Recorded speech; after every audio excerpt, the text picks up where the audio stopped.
हिंदुस्तान के इतिहास में पहली बार डिसीजन लिया गया कि इलेक्शन कमिश्नर्स को फुल फुल इम्यूनिटी दी जाएगी। 2 वोट जवाहरलाल नेहरू जी को। और साहब प्रधानमंत्री जवाहरलाल जी बने। Amit Shah ji, I challenge you to have a debate on the 3 press conferences. आपने राम मंदिर बनाने का विरोध किया, इसलिए जीते हैं, और आप 1 नेशन 1 इलेक्शन का विरोध कर रहे हो, इसलिए हम फिर से जीते। 3 वोट चोरी की घटनाएं बताना चाहता हूं। सबसे पहली घटना हुई आजादी के बाद देश का प्रधानमंत्री तय करना था। तय कौन करना था? तो उस वक्त के जितने प्रांत थे इसके कांग्रेस के अध्यक्षों ने, उनके एक वोट से तय होना था। अब 28 वोट श्री सरदार पटेल को मिले और 2 वोट जवाहरलाल नेहरू जी को।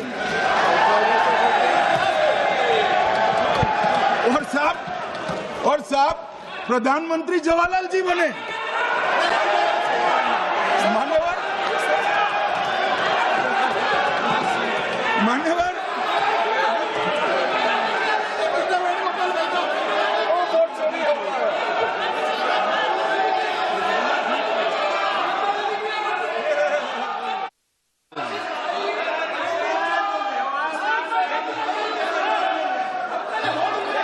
प्लीज, माननीय गृह मंत्री जी, प्लीज।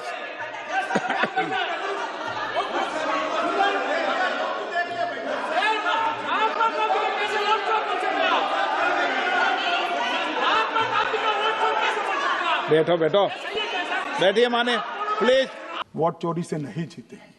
आपने सर्जिकल स्ट्राइक का विरोध किया, इसलिए हम जीते। आपने एयर स्ट्राइक का विरोध किया, इसलिए जीते हैं। आपने 370 हटाने का विरोध किया, इसलिए जीते हैं। आपने राम मंदिर बनाने का विरोध किया, इसलिए जीते हैं। आपने घुसपैठियों को हटाने का विरोध किया, इसलिए जीते हैं। आपने सीएए का विरोध किया, इसलिए हम जीते हैं। आपने ट्रिपल तलाक हटाने का विरोध किया, इसलिए जीते हैं। और आप 1 नेशन 1 इलेक्शन का विरोध कर रहे हो, इसलिए हम फिर से जीते। माननीय 60 करोड़ गरीबों के घर में इस देश के प्रधानमंत्री जी ने घर पहुंचाया, गैस पहुंचाया, पानी पहुंचाया, शौचालय पहुंचाया, 5 किलो अनाज मुफ्त पहुंचाया और 5 लाख तक की दवाइयां मुफ्त कर दी। क्या समझते हैं कि वोट चोरी कर जीते हैं?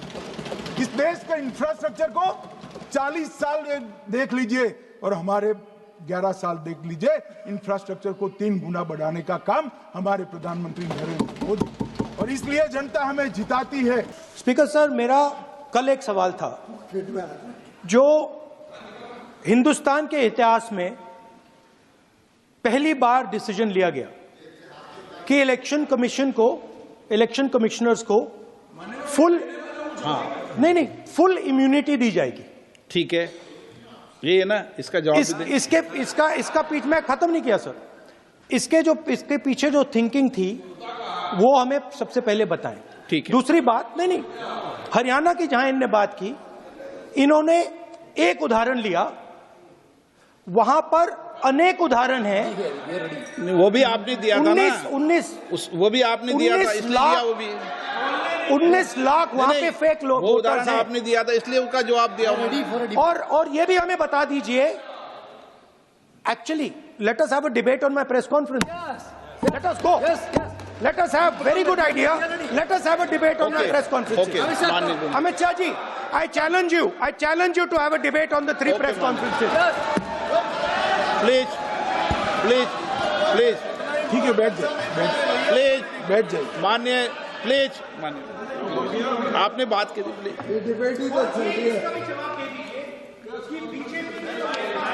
उत्तर प्रदेश में और हरियाणा में दोनों चुनाव में वोट कैसे दे रहे हैं? प्लीज ये भी जवाब दे दीजिए। माननीय गृह मंत्री जी। मान्यवर, पहली बात मैं स्पष्ट करना चाहता हूं, मैं 30 साल से विधानसभा और संसद में जनप्रतिनिधि के रूप में चुनकर आता हूं।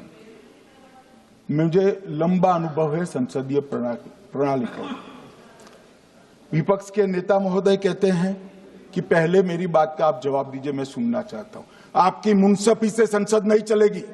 मेरे आप बोलने का क्रम मैं तय करूंगा, इस तरह से नहीं चलेगी संसद। मान्यवर, उनको धैर्य रखना चाहिए, उनको धैर्य रखना चाहिए मेरा जवाब सुनने का। इनकी एक एक बात का जवाब मैं दूंगा, मगर मेरे भाषण का क्रम वो तय नहीं कर सकते, मैं करूंगा क्योंकि मैं बोल रहा हूं।